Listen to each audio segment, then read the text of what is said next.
Nice, that looks good. Yeah, I got getting my tie on too, right?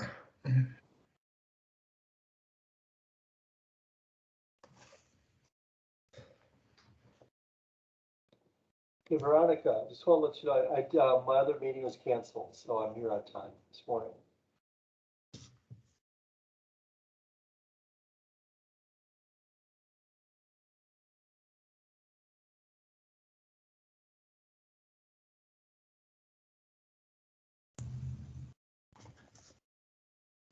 Good morning, everyone. Good morning, Jackson. Morning. Hey, Morning, Jackson. I know we're waiting for our quorum and some more people, and we're not quite at 8 o'clock anyway, but I've had a few issues with my Teams on my computer where everybody will freeze up and a short while later it'll kick me off and I can't log back in. So if I disappear, if I'm in mid-sentence and I disappear, I'm going to run over and join Veronica in her office. Otherwise, I'll find somewhere to go to keep it going because we haven't figured out why it's doing that yet. But hopefully it won't happen, but just a heads up if it does. I think we should all freeze, just to kind of throw you off. And that's kind of the cue when I see people are frozen, I'm like, uh-oh, it's coming anytime now. Make sure you wear a mask. It's 8 o'clock, but we need one more committee member.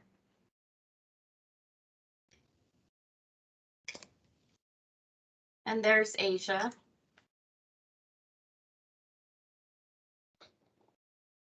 So Scott, we do have a quorum if you want to get started. All right, very good, Veronica. Let's see, just want to do my disclosure thing here. Please mute your microphones. This will help ensure we do not have any feedback or other background noises to interfere with the speaker. If a committee member would like to ask a question, please use the raise your hand feature. Please remember to lower your hand once your question has been addressed. When you are ready to speak, please unmute your microphone. This is especially important during votes. Do not forget to mute yourself when finished. As a reminder, audience members are only permitted to speak during the call to the audience unless called upon by the committee. This meeting is being recorded to satisfy open meeting law requirements. Okay, welcome everybody. Veronica, time for the roll call. Scott Oldendorf. Here. Steve Foley. here. Claire Zucker. I see her. Yeah. Claire. She doesn't have her. I'll come back to her. Allison Jones. Here. Matt Mathewson. Here. Armando Membria. Presente. Asia Philbin. Here. Mark Taylor. Here. Claire Zucker. Here. Are there any committee members that I missed and did not call? Scott Did Colt you get is here. Claire? Scott Cole? Okay. Yes, I'm here.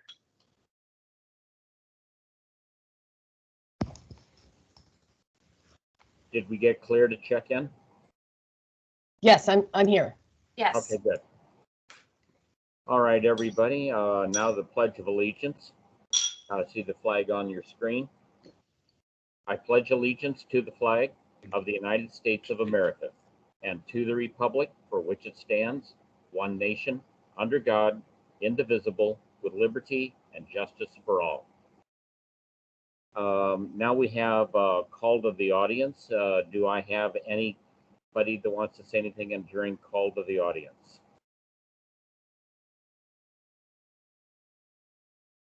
Okay, I don't hear anything. Jackson, I'm just going to throw a little thing out there for you to address sometime today. With all the stuff that we hear on the news about Russia, Ukraine, and then threats of cyber attacks. I just want to know, are we ready in case they go after infrastructure and cyber attacks? For safety share, does anybody have a safety share? I'll give you just a couple I think are interesting, at least from my world, they're interesting. So if you don't find they're interesting, then when I'm done, somebody else can add an additional safety share. But first off, here in the arid, warm Southwest, we still have some cold mornings, especially this time of year. And it wasn't too many years ago, in 1 January, we had 3 reportable incidents in wastewater for slipping on ice and or snow. And of course, one of those was up at our Mount Lemon facility, as you might expect, a lot of ice and snow up there. But one was at Green Valley, and I think the other one was at Tres Rios. But, here down in Tucson area, and basically because we use so much water and there's a lot of general moisture from the sewer processing that we do, you get a little moisture or water on the ground, and then you have a sub 32 degree night, and you show up in the morning and there's ice skating rinks for you to play and work on. So it's just a good reminder. We already had one, the person did, it's not a reportable, but somebody did slip on ice and reported it as a near miss here just recently. So we're just trying to get back out there. It seems like January has, it's more than its fair share of slips on ice and that type of thing. So be careful at home, not just at work as well. And the second one, just interesting, I just wanted to share with this group.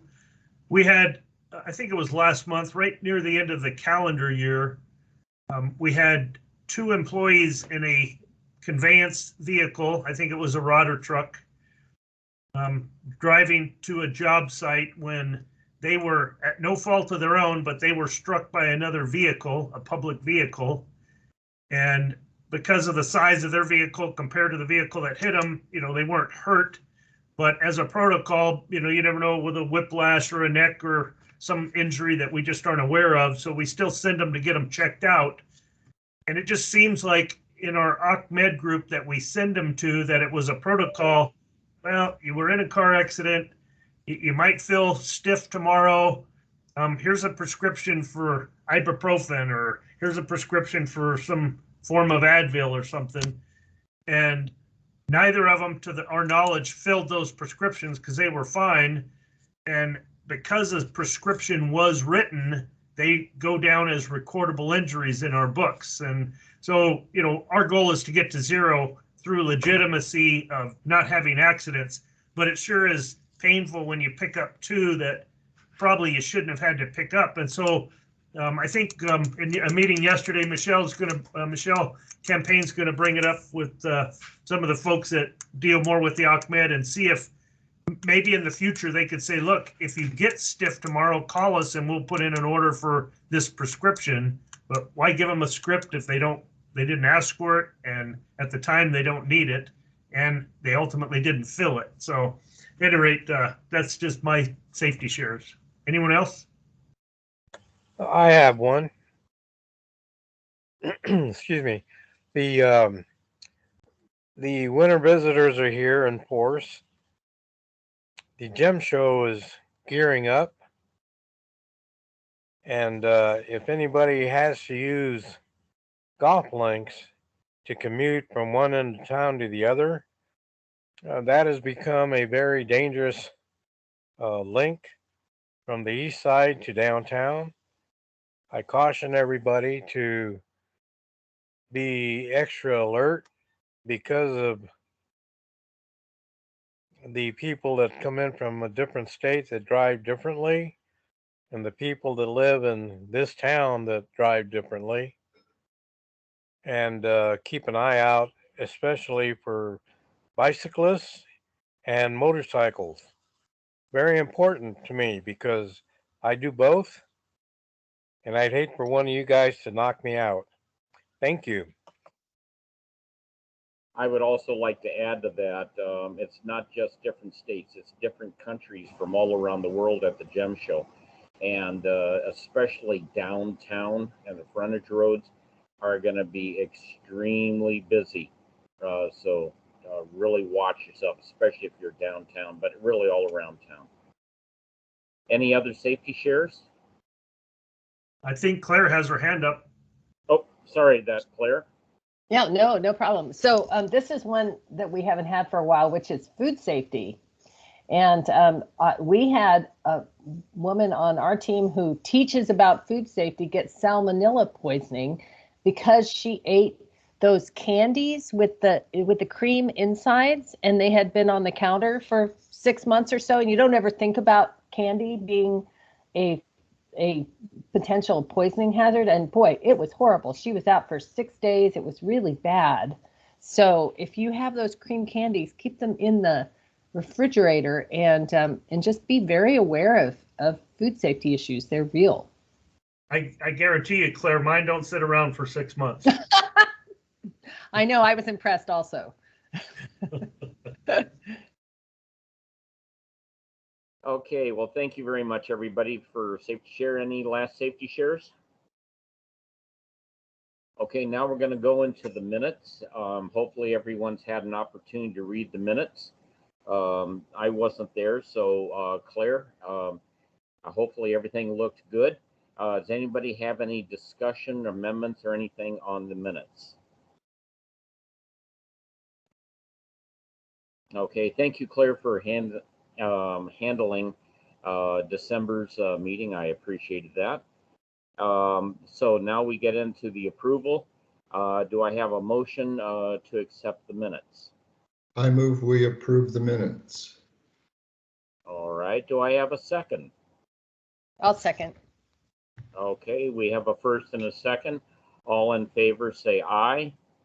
Aye. Aye. Aye. Aye. Any nays? Aye. Hearing no nays, we so approve the minutes of December 16, 2021. Okay, now we get into the meat of the matter, which is our illustrious Commander-in-Chief, Jackson Jenkins. Thank you, Scott. And just before I start, again, we're still doing these virtual meetings. I'll ask Bobby Yu, who's on the call, if he would unhide his camera. Just he is been assigned. He drew the short straw at the county attorney's office, and he will be our focal point for legal matters that we often deal with. In this committee, in the past, you had Chuck Wesselhoff attend most all the meetings, and Victoria was most recent. But Victoria just recently left the county. She took a job with another law firm, and so Bobby, you raise your hand, wave there. Bobby, I don't know if you any 13-second summary or anything, but anything you can tell us about yourself. Good morning, everyone. I'm with the Pima County Attorney's Office. I've been an attorney for several years. I was originally with the city of South Tucson previously, and it's good to be here and working with you. All right. Thanks, Bobby. Okay, I will go to my first agenda item is the COVID update. And all I can tell you, one word is wow. It's just so amazing. I mean, it's nonstop for over 2 years now, the conversations around the pandemic and COVID and everything that goes with it. But here beginning in December, whether it was Omicron or whatnot, we did see a tremendous uptick of absenteeism from pandemic-related issues, people that were required to quarantine or isolate because of symptoms or a positive test or an encounter or some criteria under the county policy on managing the pandemic. At any rate, at one point we had 20 employees out for pandemic-related reasons. And on top of that, I'll kind of piggyback my second item, vacancy, because there is some correlation, but we've been running at least 36 vacancies in a department of around 400. So you can see we're well over 8% and maybe even over 9% on the vacancy rate. And then absenteeism, which we also track, and that's anytime somebody isn't at work for any reason, whether it's sick leave, vacation leave, pandemic leave, jury duty, it doesn't matter. If they didn't come to work for some leave, or they just didn't show up for no approved leave, it still counts as absenteeism. And way back historically, I'm just going to say it this way, we used to be like clockwork, surprisingly, at 10%, 10% absenteeism. And then I think it was called Prop 206, where it kind of changed how you looked at sick leave, and it was a little more liberal on that policy. And we actually saw about a 10% increase to 11% on a norm for absenteeism. And then the pandemic quickly brought us up to 12%, which seems to be the norm. But during December, we hit 16% absenteeism on top of the 8-9+% vacancy rate, and it has been very challenging. Overtime's gone up. We've used some outside help some more, but just keeping things going has been like juggling balls, and we're no longer juggling 3, we're juggling 4 or 5 balls at a time. And I'm not a very good juggler with 3, so just a heads up of how much that's impacted us. We finally dropped down from the 20 people being out for COVID-related reasons, and we were like, okay, we survived, and sure enough, it went back up to 18, so kind of like a double hump camel there. And right now, we're on the way back down. I think we currently only have 8 people out, but I hate to say it because I just jinxed myself, and we'll see if we have a 3-humped camel or not. But definitely this Omicron variant which seems to be more contagious, has impacted us. But fortunately, we haven't had anyone seriously ill or in the hospital that we've heard of. But nonetheless, an important update. And just a statistic, here's another interesting pandemic issue. This department has hit just over 90% vaccination rate. So over 90% of our employees have been vaccinated.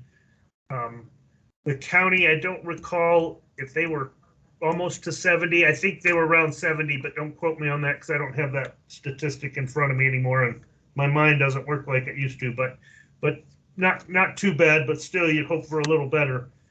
At any rate, the county just came out for some guidance on boosters, basically, and in the county's criteria now, if an employee, if it has been 6 months or more since their vaccination of Moderna or Pfizer, they are considered unvaccinated again for quarantine or isolation purposes of what they'd have to do.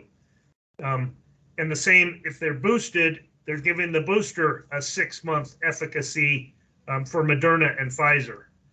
For J&J vaccination, it's only a 2-month. The county, if you got the J&J and it's been more than 2 months, you're described as not vaccinated.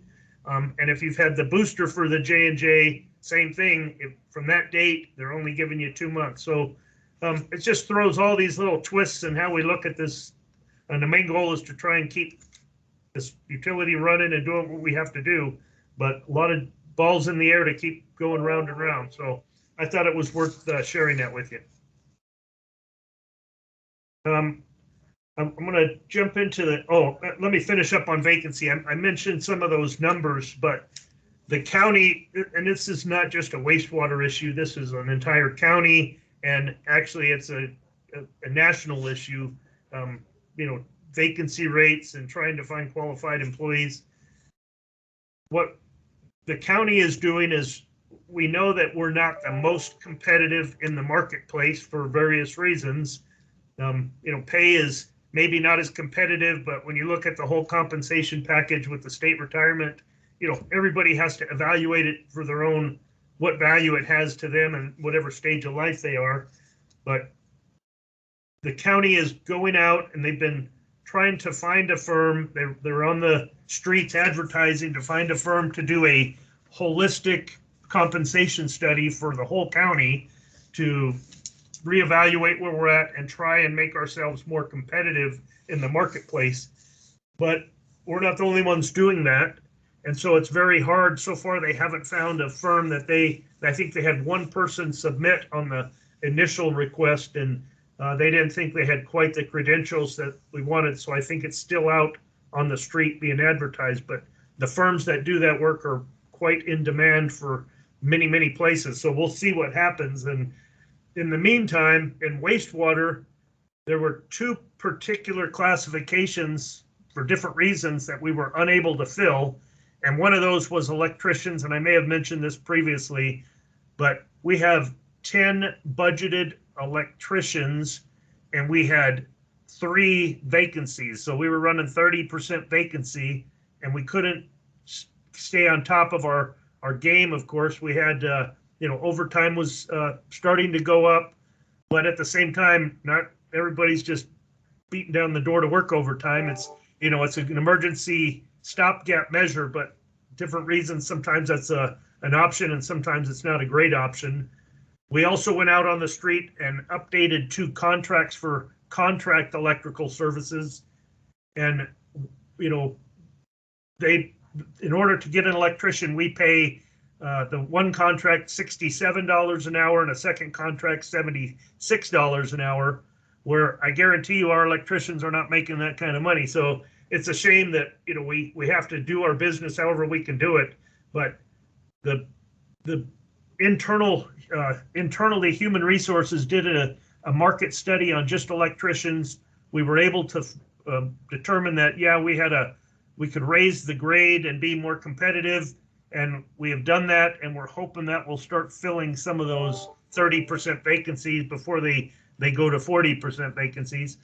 But in the meantime, we're able to keep up, but we're paying a pretty penny to do so. So I just, that kind of fits into that vacancy conversation.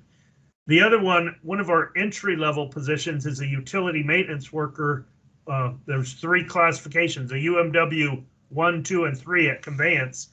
And the ones are the entry level that almost entirely come from outside of Pima County because it's a lower paid position. But we used to, back in the day, we'd have 50 applicants every time we'd post it, and we'd screen them out and go through the process and come up with some people that would join our workforce.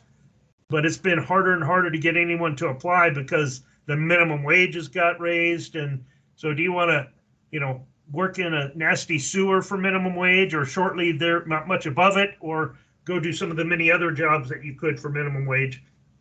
And we were very challenged to do that. So HR did another market study, and we raised our utility maintenance classifications. And it looks like we're starting to fill some of those vacancies finally. But so many things are tied together. Like I'll make up, it's not a made up, but one position is a conveyance system monitor, which is a little bit higher grade based on the level of responsibility and what they have to do and what they have to know. And sometimes a utility maintenance worker 1, they can promote to a UMW 2, or they can become a conveyance system monitor. But now that the utility maintenance worker 1 classification grade was elevated, it's a higher grade than the conveyance system monitor, or maybe it's the same grade as the conveyance system monitor. So we need to fix things quicker. And in working with HR, I'm trying to get them to look at 12 additional classifications like the conveyance system monitor to fix some of these internal anomalies to keep us going until the big study can be completed. Hopefully that will be the case. But right now, we're really struggling to fill all our positions. We're running at a high vacancy rate, a high absenteeism rate, and too many balls in the air. So it's a high focus of the department right now. Okay, enough on that one. Sorry I got winded on it. Grant awards. The wastewater department, like many other areas of the county, we have our hands out in a number of different grant buckets to try and get some of the money that's becoming available for different reasons. We just got informed last week or earlier this week that through the Corps of Engineers that we're going to get $2.25 million for our Tres Rios backup generator project that we've been wanting to do for a while. So that looks like that one will go through. The word from them also is they will likely still have enough money to fund an improved access road to the Abra Valley treatment facility that during the monsoon season it's very challenging to ingress and egress that site. So we're looking at an improved elevated road over there, and we may also get more money for that one as well. So maybe some of these grants and programs that are out there are going to bear some revenue for us to further pursue some of our capital improvements that we're working on. So that's that on those items. Any questions on those 3 items that I covered? Okay, first we have is Armando. He had his hand up first. Thank you, Scott. You know, I'm just curious. At $76 an hour, you're paying a company to cover all costs, insurance, and all that stuff, plus a healthy profit. At what point does that negate giving somebody overtime? Well, a typical electrician makes around $25 an hour, and if you count overtime, that's you know, a time and a half. So you're looking at 30 some dollars an hour, $37 an hour, versus paying a contractor twice that. Yeah, and that's why I'm asking, why are we paying a contractor twice that instead of giving our guys the overtime? Well, we give them the overtime if they want to work it, but not everybody wants to work overtime. People have other lives outside of work. So it's, you know, you can do it up to an extent, but you get people burned out, or if you force somebody to work overtime, that's not always the best recipe for the problem. But we do use overtime as much as we can ahead of a contractor, but we can't keep up with just that alone. Okay, thank you. Jackson, I had a question. With all these minimum wages going up and up and up, what about all the existing employees that are already down at the lower end of the pay scale? Do they commensurately get slid up a little bit higher, or are they going to be going a slippery slope all the way down to the new high minimum?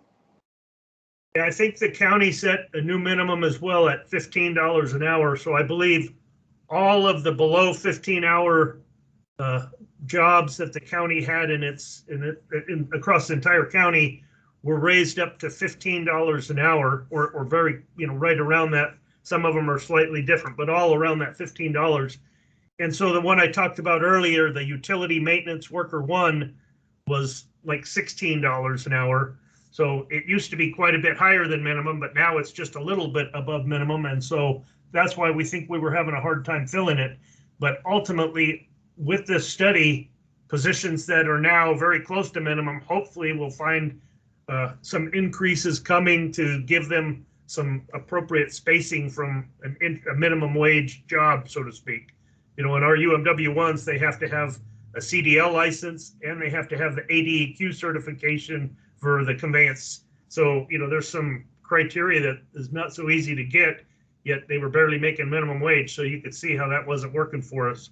But all of the county positions are now at or above the minimum wage.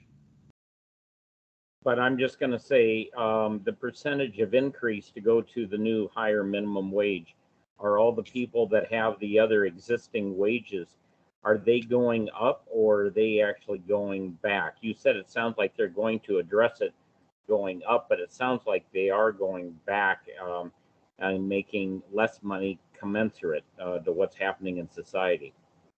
Yeah, and you know, the county just relatively recently gave a 5% increase to all county employees, but inflation last year for 21 was like 7%. So, you know, on just a straight comparison, you got a 5%, and that's great, but it maybe didn't keep up with the times with the cost of living. And so as a whole, you could surmise from that people may have gone backwards.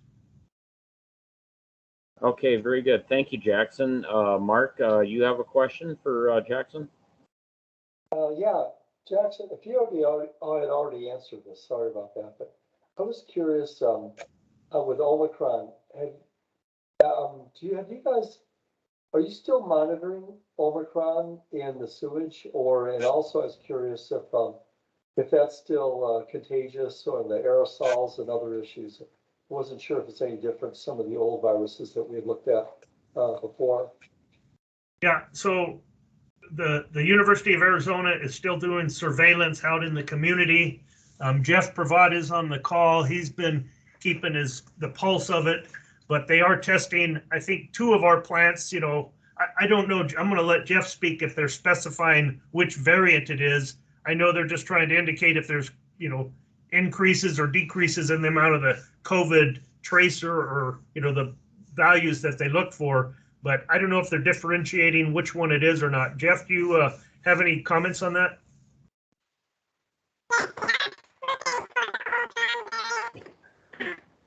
Jeff, you need to go eat some Wheaties and try again. I'll let you log out and come back in, and we'll see when you get back on there. Yeah, that's the other one of our team issues. Every once in a while, somebody gets the Mickey Mouse voice, and Jeff has it more than his fair share. He says he's being sabotaged, but we're not sure if that's the case or not. And typically he'll log out and log back in, and it's all normal again. Jackson, while we're waiting for him to come back, my first question at call to the audience with the threat of Russia, Ukraine, and saying that Russia is going to do a cyber attack on infrastructure. Are we ready? Yeah, and so, it's not on the agenda for a discussion perspective, so I really can't get into it, but we did talk about our cybersecurity last month. We had Bruce give a presentation, and, whose crystal ball, what risks and threats are out there that we need to prepare for. We think we have a pretty good program, and we talk about it all the time, but, we're only as good as what we can guess might happen. And so I'll leave it for now, but if you want to make that a future agenda item, feel free. But right now, we think we're okay. Okay, very good. Did we get Jeff back? Jeff is back on, Scott. If we could just let him respond to the COVID Very testing good. and sampling. Yeah, the U of A, we are doing general COVID testing in the wastewater. We are looking for Omicron variant, but we're also partnered with the National Institutes of Health in 2 other studies looking at both Agua Nueva and Tres Rios. And as of yesterday, we signed on with the project with CDC and BioBot to do the same thing. This is out of MIT, and they're looking at all the different type of variants and as they come available. So we're involved in at least 4 different research projects right now, looking at tracking COVID and Omicron and all the various variants. And we report those results back to the county health department on a regular basis, weekly basis.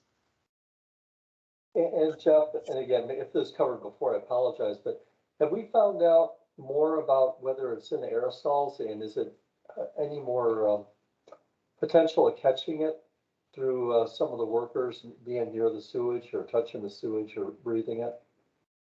Actually, we got a rapid grant from the university back in 2021 last summer, and we did extensive aerosol analysis both around manholes when our collection crews were out cleaning, vectoring and jetting out manholes, because it does create a mist and vapor.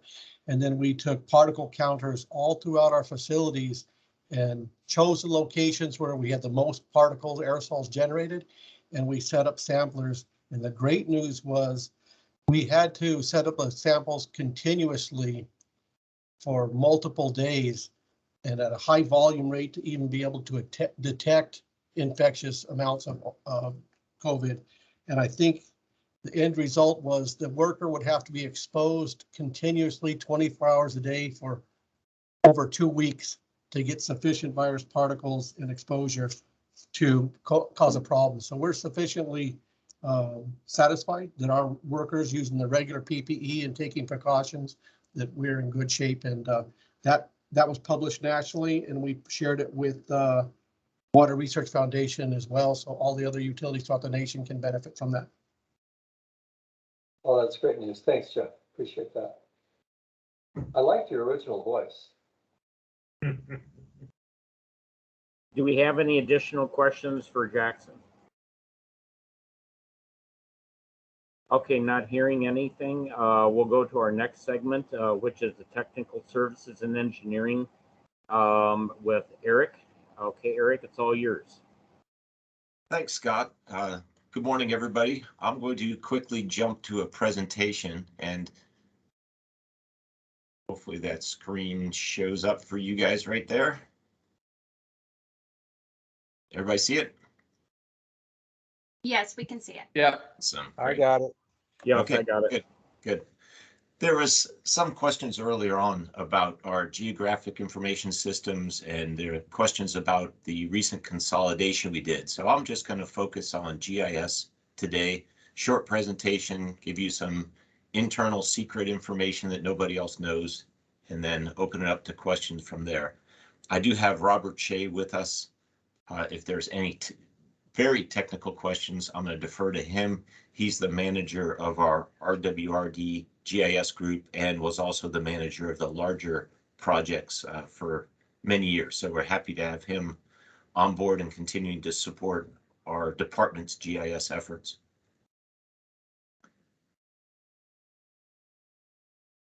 So I said we were going to talk about GIS, but I can't help but just to give an overview of who Technical Services and Engineering is.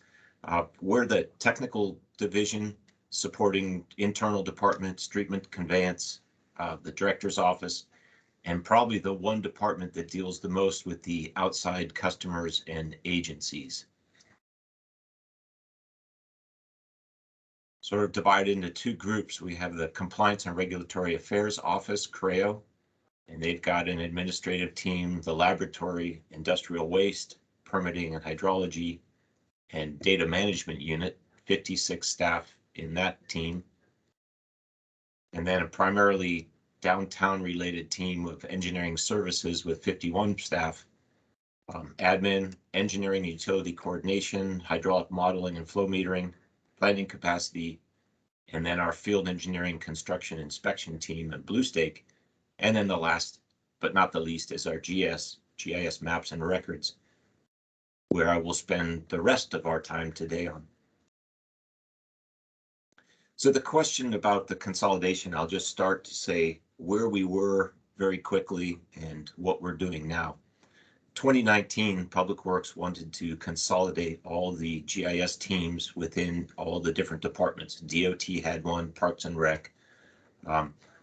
Through some great negotiation discussions with ITD, who's the Information Technical Services Group division, we did a hybrid approach. Originally, the idea was to move everybody to consolidate to one GIS team. We showed that the work that our team does day to day to support our GIS needs is critical to remain in-house, but there are advantages by centralizing a team that does the broader IT GIS developments and tools that and integrates much closer with ITD, that takes the information system side of it, the computers, the servers, the networks, and integrates it with GIS. So in the end, 4 of our staff remained with us and 5 transferred. And in the end, I think that's worked out very well for us. Our team internally is constantly updating our sewer system layers as new subdivisions are dedicated, as we modify conveyance system assets through our CIP programs. All that information needs to be updated primarily on our sewer system layers. And so we support the layers that are public facing. We generate a layer for Arizona 811, that Blue Stake system, for them to be able to identify where our assets are so our teams can properly mark them for construction. And then maintaining the internal layers so we can use those tools for other activities internally. The asset information that comes with these new systems, our team adds them to our IPS system, which is Conveyance Division's maintenance management system. It's based off of manhole IDs and reach IDs, and that has become the prime key, notification key of assets. So we rely on the conveyance systems software to generate the unique asset identifiers, but our GIS team does the updates and maintains that system so that we have every asset that needs to be maintained recorded within that system for them to do their work. Record drawings are the other part. Those are what we used to call as-built. So as construction plans are completed, this team maintains an archived history of those plans for reference in the future. It's definitely an asset that and information that we need to keep for the lifespan of that, say, sewer system is the original construction drawings, because a lot of information needs to be recovered late about utility conflicts, actual locations, and even survey information. Our team was heavily involved in new connection research, and I'll show you some maps on that, but I'll just speak that we have a very complicated situation in that we're providing sewer for not only unincorporated Pima County, but incorporated City of Tucson, Oro Valley, Marana, Sahuarita, and all those development processes don't always come through us to pay the appropriate fees. So our team has developed some very unique tools to try to pull together data from these entities and make sure we're catching the fees that we need for people that are connecting to our system outside of our standard development services unincorporated Pima County process. And then probably what we see the most are our as needed GIS analysis and mapping. This team made some fantastic maps. Anytime we're doing major presentations or publications, we go to them to develop the definitive maps of our sewer system or of specific things about the sewer system. Just an example is Jeff at Treatment has been working with our team to really refine our aerial photos and labeling of our treatment facilities, so we can use those maps for not only brochures, but just internal information to know what every building is and where all the processes are resided. So the consolidated team is really focusing on maintaining the GIS servers, the high IT level infrastructure that integrates with the county system and develops the new tools. They have the resources to be able to pull teams together to do these integrated geographical information system solutions to improve the way we do our business. So that's it for the words. The rest are just going to be pretty pictures. So I hope you'll enjoy these, and I'll kind of walk you through them to give you an idea of what we do with GIS internally and externally. So this map may be familiar to a lot of you. It's the Pima Maps display of our sewer system. This is the internal department view, where we have color-coded and labeled all the major interceptors of the system at a very high level. And of course, when you zoom in, as I'll go to the next one, we have a lot of detail. And this is so critical for us from a maintenance standpoint, from a utility conflict evaluation, and from new construction. This again is the internal view. We've got flow direction. We have identifiers of the as-built plan set, and of course the unique manhole IDs shown on the map. And everything has to have a name and it has to be unique, or you'll end up going somewhere you don't plan on going. So I did a little exercise and just kind of clicked the manhole with that red marker, and internally we have drop-down memos, drop-down screens that provide a lot more information about the assets for that. So internally we have the list of the ID, the installation date. This one happens to be 1928, so yes, our systems last longer than 50 years. And then there's a tab that says more information there, that we get a pretty detailed asset inventory. This is the information that's also stored in the system that Conveyance Division uses for their maintenance management, and it's important for all of us to be able to get to this data to do our job. For external view, we have had to limit the information because of the drive to protect our critical infrastructure. And Scott, your question of cyber, well, we're also concerned about improper use of some of this critical infrastructure data. So for the external public, they cannot see the sewer system at a high view. They have to zoom in to 1 to 1,210 scale in order to be able to see the system. We selected that as a compromise. We do think there's value for the public of seeing where the sewers are, but usually they should only be focused on the area of their developer interest and don't need the whole regional map. It's not to say that one couldn't put one together with some effort, but this was our compromise. So externally, you'll see the manholes. You'll be able to communicate to the department of where you're looking just by using that unique manhole identifier. And the only information we provide is the structural ID and a link to the original construction drawings. We again hope that allows developers and homeowners to get the information they need from the public sewer without conveying too much information. So now I'm going to jump to that project I told you about of how do we make sure that everybody has paid their utility fee, what used to be the connection fee, and is an active user. Our team has developed this great tool that combines a lot of data from different sources. This happens to be, this is for water meters. This integrates water meter usage with wastewater fees and payments. So in this lower half of the map, you see little colored circles. Those are the actual location of Tucson water meters and color coded by size. So we know which properties are served by a Tucson water meter. The green circles are proof that a fee has been paid, and we pull that from our development services permit software process. And then the squares are confirmed fee payer, so they're paying the user fee. That we have to pull from our merged database with the city of Tucson because they do our billing for us. We have to pull it from their database. But this is a very quick tool for us to identify where there may be problems. And I'll bring up two things with this picture.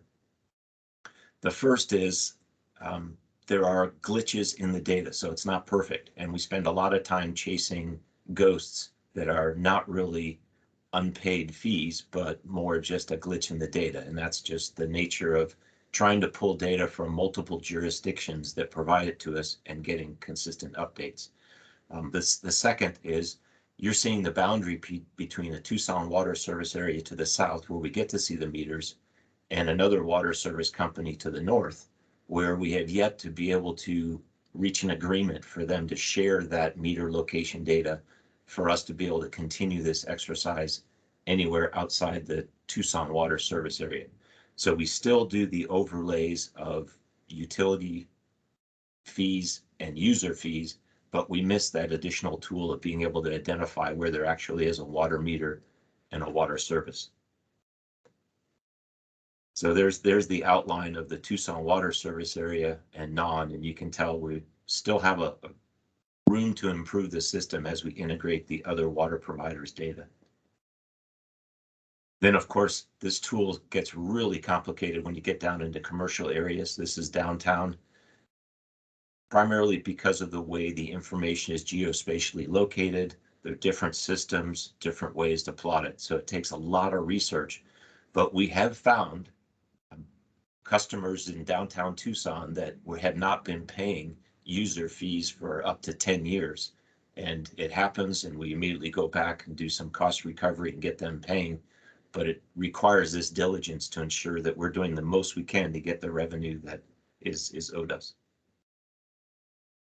So jumping to some of the tools now that the consolidated GIS team that used to work for us and now is working for IT, they've done some great work in developing products for us. They spent probably over a year working with the conveyance division to enhance their maintenance management maps and tools to help their teams better see where the data is through mapping. This is one where they integrated our flow meter data just recently. So we have a separate software system that does flow meters. It requires certain people to pay for access. We wanted to be able to have something that internally anybody could go in and get an idea of how the system is operating right now. So this map shows the active flow meters and gives us data on flow rates, just to inform people if they're looking in a certain area how the system is operating. So a great tool, and they stood this one up very quickly. Similar map of where we have diversions of flow. The blue lines indicate the primary direction of flow. And I'll come across and just focus on this manhole down here. This shows that where the flow could be diverted in two different directions. All the flow is going this way.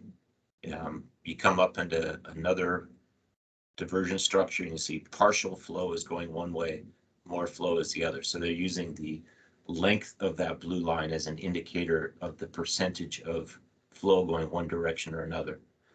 They also integrated some of our downhole photos, again, to improve the tools for our staff to understand how the system is currently operating. And this one is updated every time there's a change in the flow diversion, coordinating with our conveyance division, our ITD GIS group, and our internal GIS team. And then the last slide is probably the biggest effort that we have been working internally when we were all one team for several years, and now they've put more effort and resources to it with this centralized ITD tool. We have three primary databases. One is the GIS sewer network that I just showed you several maps on. The other is the IPS conveyance system maintenance management system that I spoke of that has the asset information. And then we have the hydraulic model that takes the sewer network and its connectivity and imports it into a model that does the hydraulic analysis. These are right now operated as three independent systems. So as new sewer systems are added, there's a lot of effort to have to go from one to the other and make sure everybody's updated and we're dealing with the same system. The goal is to develop a master database model that we can update in one place, and then it would be automatically updating these three other systems as we change things. And the level of effort to keep this up to date would be greatly reduced. The quality would be greatly improved, but it's a huge lift. It's taken a lot of staff time, and we think hopefully another 1 or 2 years we'll have this system up and running. But this is one of the huge advantages of having the consolidation, having IT embedded with the IT GIS group to provide the resources to do something as large as this. So that is the end of my presentation, and obviously open to any questions. Scott, this is Scott Oldendorf. I have one question. You had the picture map of downtown with a lot of purple squares. What do the people outside of town pay their bills and the people downtown don't pay their bills? What's all that about? There was no intention of saying a certain group or a certain area pays their bills and others don't. For the most part, we have a very good system where people are paying for the use. What we're finding is from far unincorporated Pima County, where single home developments fall through the cracks, to downtown redevelopment, where a building will go out of service, unused for a while, and then turn back on. And sometimes we just miss that flag to reinitiate a new customer account and a new service fee. So no process is perfect. I was showing you tools that we have and effort that we're taking to ensure that we get the revenue that we deserve. You'd hope that people would know when they're not paying a sewer bill and they'd volunteer, but that doesn't happen all the time. And so we're there to catch those people that forgot to pay. Thank you. Anybody have any questions for Eric? Okay, thank you very much, Eric. Thank you very much, as always. Thank you, sir. Next, we're going to have the CIP subcommittee report with Asia. Go ahead, Asia. Okay, thanks, Scott and everyone. I'm having some issues with connectivity. I apologize that I don't have myself on screen, but might lose me entirely. So the CIP subcommittee met on January 6th. As its main item, we received a presentation from Adam Bliven on the construction projects that his division delivers. to the other divisions. And I'll touch on a few things from that discussion with the subcommittee. And I think Jaime Rivera is here to highlight some items that we talked about. But I want to start with the main outcome of the meeting was a unanimous vote that we recommend to the full committee to vote to approve the CIP program, as presented or with any, not substantive or minor changes as it makes its way to the Board of Supervisors. So obviously we thought that things looked good in that 5-year outlook with that the projects that are part of the program. We also saw some things in the 6 to 7 year horizon that's been added to that picture that we're provided, which I think is an improvement that helps us start to take that longer look. And then the CIP subcommittee will meet again in May. We will be determining date to be determined, but to take a look at the more 10-year and longer outlook, what's going on. So as was apparent from the vote, the subcommittee overall felt that the program is on aggregate is on budget and on schedule. And we spent some time talking about projects that are exceptions to that, and how they're managed, how things that might be moving forward at speed, can be helped to offset those that might be moving slower. And there's some flexibility in the program to allow for that. And not sure that I'm going to have these numbers exactly right, but there's something like in the 45 million total budget, maybe 7 to 10 million is that in that flexible range, right? Where it's being moved maybe from one project to another to help support that flexibility. I think that the program is designed to be able to do. A few of the specific things we talked about were Sarita and the location of the potential new plant there, how we're combining projects to achieve some efficiencies. We talked about construction costs and materials and keeping an eye on that and maybe coming back in terms of the increased cost of those materials and how they might affect the projects into the future. And also the design for construction efficiency and also sort of that operation and maintenance and ongoing costs of the facilities, like looking at things like the latest technologies being used and or standardization of equipment or other things at the plant that could help save costs into the future, and that there are some really specific things to different projects, in particular location and what might be going on at different sites that are going to sort of dictate what can happen there. And so I think with that, I would offer if there were any other committee members wanted to share anything from our subcommittee. Well, this is Scott. I can't see. One of the things that I took away from the meeting is that, of course, inflation, supply costs and materials are all going up. We were told that the plastics, which are also going up, we were lucky enough to purchase plenty of plastic pipe. So we're basically in a good situation for the short term by having plastic pipe. So these inflated costs for construction and the materials and everything will hopefully get kicked down the road just a little bit, but not much, unless anybody else has anything else to say, if I understood everything correctly at the meeting.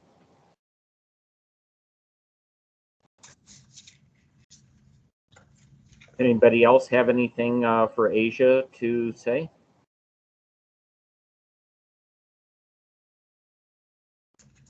I see Okay. we got Jackson back. That's good. Okay, if there aren't any other questions for Asia, thank you very much, ma'am. We will go on to the next one. Now the financial subcommittee with Matt. Hi, thanks, Scott. Good morning, everyone. We've had no financial subcommittee meeting since our. Madam, sorry, I this think is somebody's trying to Veronica. say something here, Matt. Yeah. Just a second. Veronica, Jackson is gonna give Thanks. the progress update, the fiscal year 22 CIP project progress update. That's on the agenda. It's letter A, 3A. Okay, sorry about that, Jackson. If you Sorry, could, Jackson, I jump thought it in was there. Jaime, but apparently Jackson. Thanks, Jackson. Yeah, Jaime was going to give that, but he had a family emergency he had to run off to, so he threw a PowerPoint at me and said, "Boss, go ahead and give it." So you guys drew the short straw and get to listen to me twice today. But go ahead and to go to the next slide. Yeah, and then I had, as I told you I would, sure enough, you guys froze on me and I got kicked out. So I ran in there with Veronica and she didn't want me in there, so she booted me out. So here I am back to my computer. It came back up. So now I just got to figure out what I'm supposed to tell you about. But I'll make it real quick on the CIP. You know, a couple of our big projects. This is the Continental Ranch pump station. We're putting in additional two additional force mains to help us with capacity. We're almost out of capacity over there in that growth area. And that project's going along.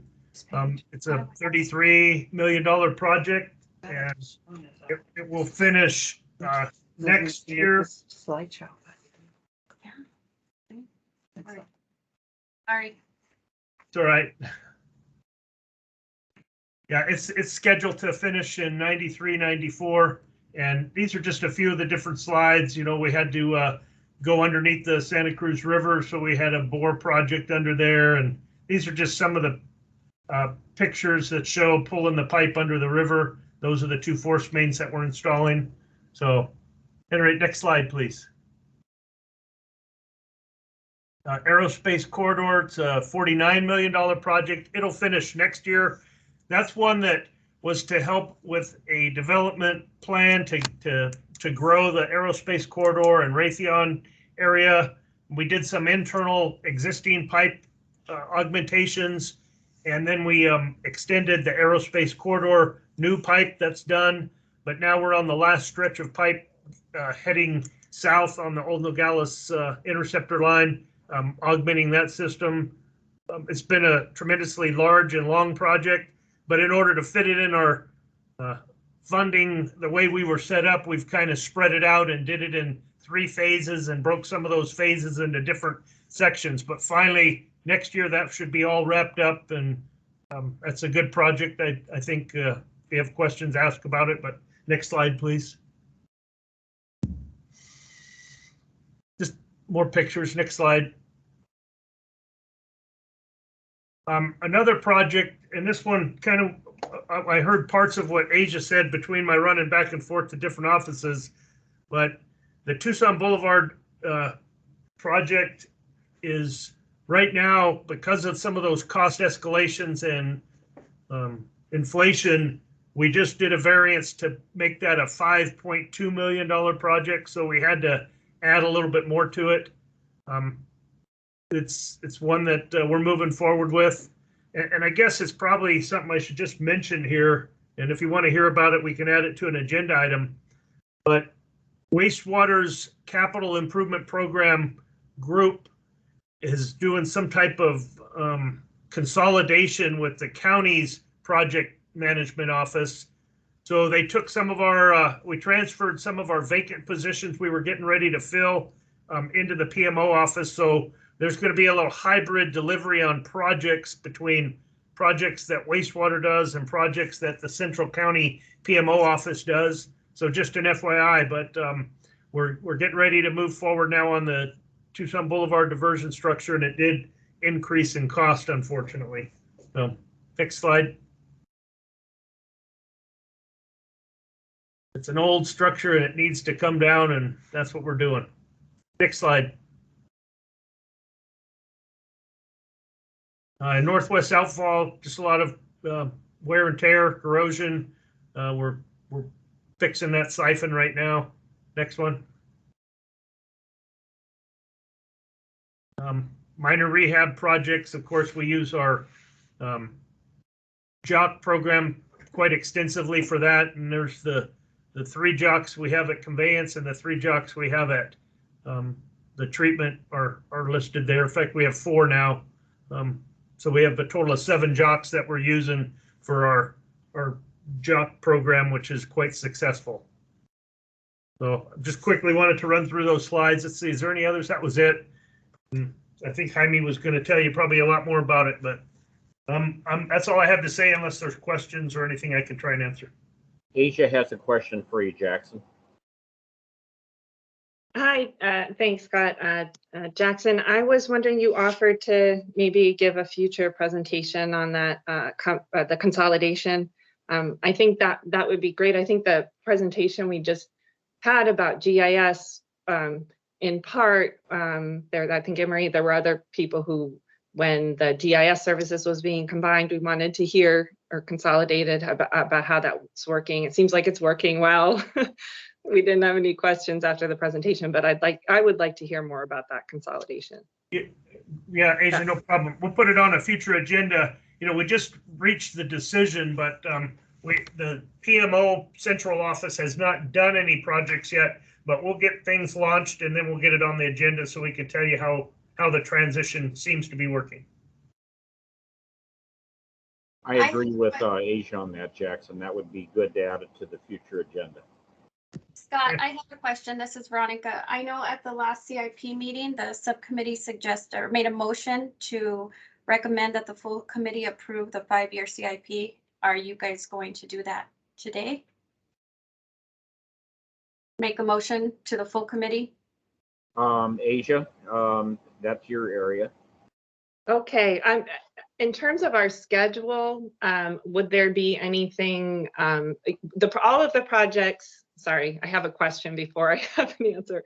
All of the projects that we talked about are projects that we've been seeing. There's nothing new big in the CIP. I don't think that there were any major changes anticipated, but of course, some of the final numbers can change. So one of the things we talked about is what kind of vote we take in, recommending the approval. So I am just curious if there would be if there's still time that we could do it at our next meeting, or if we should definitely do it at this meeting. Maybe Jackson could answer that. Well, next month we have, the financial plan. Michelle Campaign and her team are going to go through the financial plan, and we'll be definitely mirrored down into the overall financial activities of the department and where we're headed. I mean, personally, I don't see a lot of changes in the CIP we've been talking about for quite some time. And like you said, there aren't any new projects, and it's just refining as final costs come in. With inflation, some of the numbers are being modified or amended, but we still have pretty much the same program that we've been discussing for a while. So I think you could approve it, but if there's some concern from the committee still trying to make sure they know what they're approving, we could do that as an action item at the beginning of the next month's meeting. So it's up to you guys. Oh, okay, then Scott, I would like to move, because I think we can move and have it second and have the discussion, right? So I would like to move for that approval. Before we jump into that, I'm going just to ask Mark Taylor and Matt, does anything that you want to ask a question of pertain to Asia's wanting to do the vote? Yeah. This is Matt. Yes. Okay, Matt, why don't you go ahead? Yeah, I guess I would only express the concern that the full committee hasn't seen the current detail in the plan, and typically we are presented with that before we take a vote, but I would, I guess, defer to the subcommittee as to how important that detail would be. And Mark, did you have a thing about the vote? The exact same thing Matt said. Typically, we actually see the CIP and have a chance to look at it with an overview, and that wasn't presented today. So it seemed to me that typically the committee would want to see that before they vote. And I guess there isn't really a rush, is there? When would we expect the CIP budget to go to the Board of Supervisors? Michelle Campaign, do you have that schedule in front of you? I don't have it in front of me. Usually it goes to the board. I believe it's going to be around May 17th. That's when the tentative budget goes. At April 30th is when we submit the recommended budget. So I guess we do have time if we wanted to slip it a month or potentially even 2.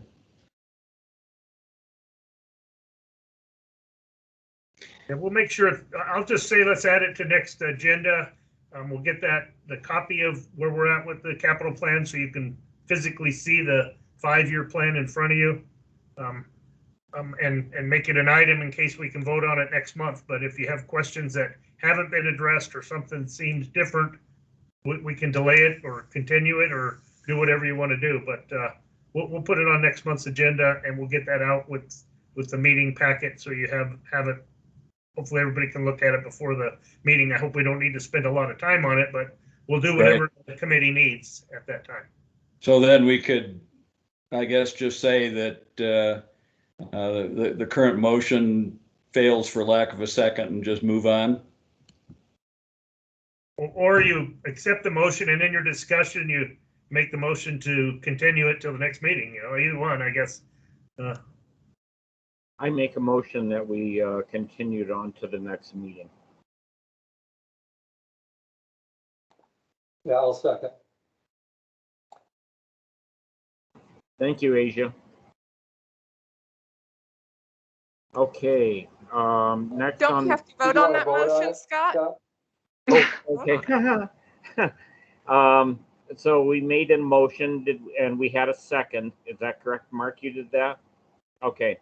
So all in favor, say aye. Aye. Aye. Aye. Aye. And all, any opposing? Okay, hearing no opposing, the motion passes to kick the can down the road just a little bit so we can get backup documentation. Are there any other questions for Asia or for Jackson, who's subbing in for Jaime? Okay, Matt, it's finally back to you on the That's okay. Subcommittee. I didn't have anything to say anyway. Negative report, basically no meeting since in the past month and no actions taken by the subcommittee. Okay. Any questions for Matt? Hi, Matt. We have. Oh, sorry. Go ahead. I'm sorry. I just saw Matt. You had your hand up, so. Oh, sorry. You're asking your question of yourself. Hi, Matt. This is Michelle Campaign. I have a question for you. Sure. Basically a statement. At our last financial subcommittee meeting, we discussed the preliminary draft of the rate workbook, and one of the tasks was for me to talk with the financial advisors. So I just wanted to provide an update. We did talk with the financial advisors earlier this month, and they did confirm that in order to keep our current ratings, we do need to keep a rating ratio of at least 1.3 and a cash balance of at least 50 million. So I just wanted to provide that to the group. Great. Thank you very much. You're welcome.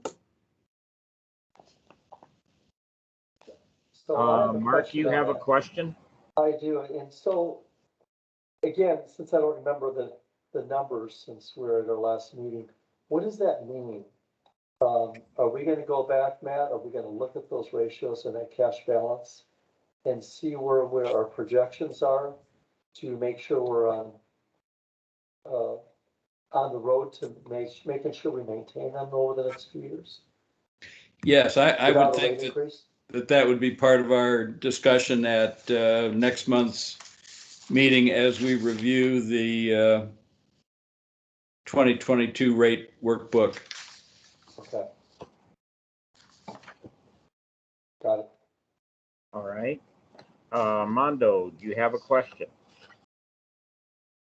Yes, thank you. I didn't get the cash ratio that we had to have 1.3 and what? That was Cash. at least 50 million. 50 million. Thank you. You're welcome. Okay, any last questions for Matt? All right, thank you very much, Matt. Appreciate that. Next, we're going to get into the money on the fiscal year 21 to 22 expense and revenue summary with Mandy. Mandy, it's all yours. Good morning. So in the packet, we have halfway through the fiscal year of 22 so far. If you can believe it, we're halfway there, and this is our summary for where we stand at December 31st. In our O&M budget, we had 86.5 million budgeted. We're projecting to come in at 86.4, so pretty much right on target. In our total O&M expense, it's 165 million that was budgeted, 164.8, which is where we're forecasting as of December 31st, halfway through the year. Revenues are pretty much spot on target with the exception of the other revenues. The main driver of that is the delay in the biogas coming online. But that's pretty much where we stand halfway through the year. If there are any questions. Do you have any questions, anybody, for Mandy? Great, thank you all. See you Okay, next Mandy, week. thank you very much, ma'am. Okay, next we jump over to the Citizen Water Advisory Committee, CWAC, with Allison. Allison, it's all yours. Hi, everybody. This is Allison. I need to switch screens here. Just a moment. Okay, CWAC met on January 5th, and according to the director's report, the Sharp facility, which is a recharge facility, was recently named for Shirley Scott. On January 25th, there will be a review of there was a review of the commercial rainwater harvesting ordinance. Tucson Water has 108 vacancies, 35 active recruitments, 44 new pending hires. They are experiencing what they call the silver tsunami, losing some experienced engineers due to retirement. They reported that reclaim demands are much lower in 2021, starting in July due to the good monsoon. Regarding the TARP project in PFAS, many of you know that Tucson Water stopped delivering TARP water to the potable system in June of 2021. They got approval to use it for other beneficial uses. They received a $2 million grant to create an outfall in the Santa Cruz River, which was completed in November. It was shut down some in December because of a pump failure, I believe. It's running now partially at about 1200 GPM, and the water flows about 2 miles north along the Santa Cruz, doesn't commingle with Heritage. There was an election for CWAC officers, and Rory Juneman was elected. And then I have one more. Sorry, I'm working off my remote desktop here, just a second. Also, there was a briefing on the Tucson One Water planning through 2021. This is a document which provides a vision and goal setting for the mayor and council, and also does scenario planning effort with community stakeholders. The vision is basically that Tucson is committed to resilience, equity, stewardship, and quality of life. And the scenario planning was done with the help of stakeholders, and they came up with the following guiding principles of reducing use of cap water, increasing reliance on reclaimed water to help offset reduced uses of cap water. Tucson Water does not want to abandon using remediated water, and they're considering even expanding it. And they want to incorporate rainwater and stormwater harvesting and on-site reuse in the long-term water plan. Stakeholders and the public can review this draft One Water plan on the Tucson Water website. That's it for me. Thank you very much, Allison. Allison, I have one question. That was a lot of information to go over, but I was hearing that Tucson Water, they're having a lot of retirements and everything. Also with the amount of the virus going around, retirements, absenteeisms, all these things that Jackson just talked about for wastewater. How do you feel Tucson Water is doing commensurate with wastewater? Is it all about the same, worse or better, or what? You know, I don't think it's worse. I think this is a problem not only government agencies are dealing with, but private industry. And it's a challenge, but fortunately we have the ability to work remotely. I'll just give you basically my scenario. I am right now in an assisted living memory care unit with my mother because she came down with COVID. They can't keep her in a room, so I have to isolate with her for 2 weeks here. And I'm trying not, I can't hire a nurse. There are no nurses to be hired. And I'm trying to keep her from spreading this to other residents. And I'm also trying not to get it myself. It's a terrible situation, but I'm still able to work. So this is life in Omicron, and you know, I may already have it, but I feel good, and I'm just going to keep plugging away. Tucson Water is feeling.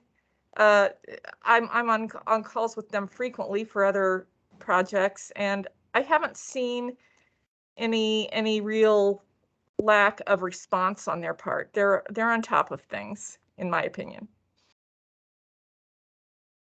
Very good. Thank you, Allison. Asia, you have a question for Allison. Oh, hi, Scott, Allison. I just had a comment, maybe. Thanks for sharing, Allison, your situation. I know I'm the board or on this committee, you know, representing Easy Water and AWWA and WEF, the national organizations that, just to share that, I think it's something that I'm seeing in all of those organizations. These things are coming up, both the idea of the silver tsunami and the real effects of the current, you know, things that people are working with and circumstances from the pandemic, as well as just sort of how that has led to people looking at work and life and how you balance those things differently. And I think that even goes to what Jackson was talking about earlier with the, you know, overtime and what people may be willing to do with that, or how they're looking. You know, I've definitely heard stories, you know, anecdotal, but repeat anecdotal stories about, you know, full-time jobs being offered, but people would prefer to work part-time or are looking for those kind of situations. So anyway, I guess my comment is directed to sort of what you were bringing up, Scott, but also what came up earlier when Jackson was talking about working with, you know, HR firms, or that I think we're just going to see a continued, that things are changing a little bit in the workplace, and how, you know, companies, private companies and public corporations are going to be dealing with that into the future is going to be really important to how successful they are. So thanks. Very good, Asia. Thank you very much. You know, I've been hearing a term out there, the Great Reset. Maybe that's what we're heading into. Any other questions for Allison? Okay, thank you, Allison. Appreciate that. Give our best to your mom and you. Thank you. Okay. Thank you very much. Okay, next on the agenda is future agenda items. So we already had one future agenda item that was already mentioned. Are there any other future agenda items?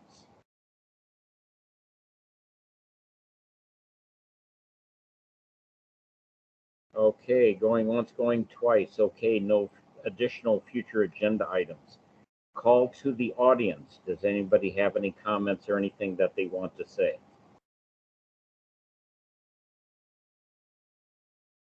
Okay, Jackson, I would just like a clarification at the beginning of this program today. Veronica, did I hear that you were leaving? No, I'm not leaving. Oh, good. Okay. Jackson, who were you talking about that was leaving? Me, I think now. I'm not sure what statement I was referring to when we were Was talking there about a Victoria? Oh, Victoria Buchinger, our county attorney, has left, and that's why I introduced you to Bobby Yu. He's our point of contact for the county attorney going forward, as will this committee will likely see more of him as well. Okay, that was a misunderstanding. It started with a V. It wasn't Veronica, it was Victoria. Veronica knows what I'm talking about. I get the V's mixed up because I got a daughter-in-law, or yeah, daughter-in-law that's a Victoria, so I get them mixed up all the time.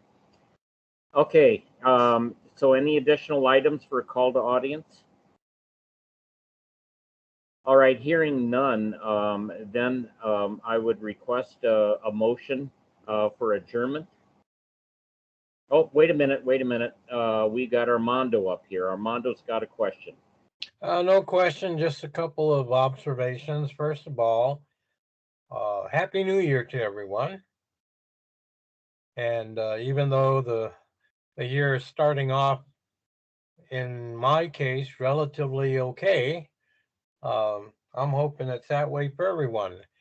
Secondly, as we're heading into a new month, Happy Valentine's Day.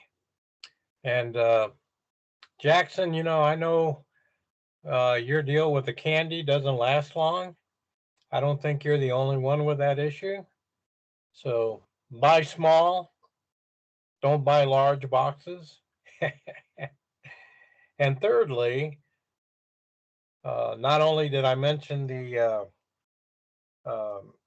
gem show, but towards our next meeting, we're going to be in the middle of the rodeo. So yippee-yi-yo-ki-yay, y'all.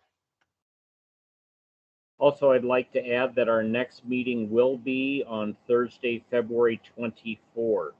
It looks like on the schedule, we've got a director's update, a 22 rate workbook review, and a Sonoran Institute Living River report for next month. And any other comments before adjournment? We are going to add the capital program into next month's agenda. And of course, we're going to spend a lot of time on the financial plan, I'm sure. So a busy month next month. Very good. Anything else to be said? Okay, ask for a motion to adjourn the meeting. I move we adjourn the meeting. And do we have a second? Sure, why not? Okay. All right, all in favor, say aye. Aye. Aye. Aye. Any nays? Okay, I hereby close this meeting at 9:27. Jackson, enjoy all your candy. I'm going to be tasting it virtually. All right. Thanks, guys. Thanks, everyone. Okay, you Bye, guys have a everyone. good one. Bye-bye.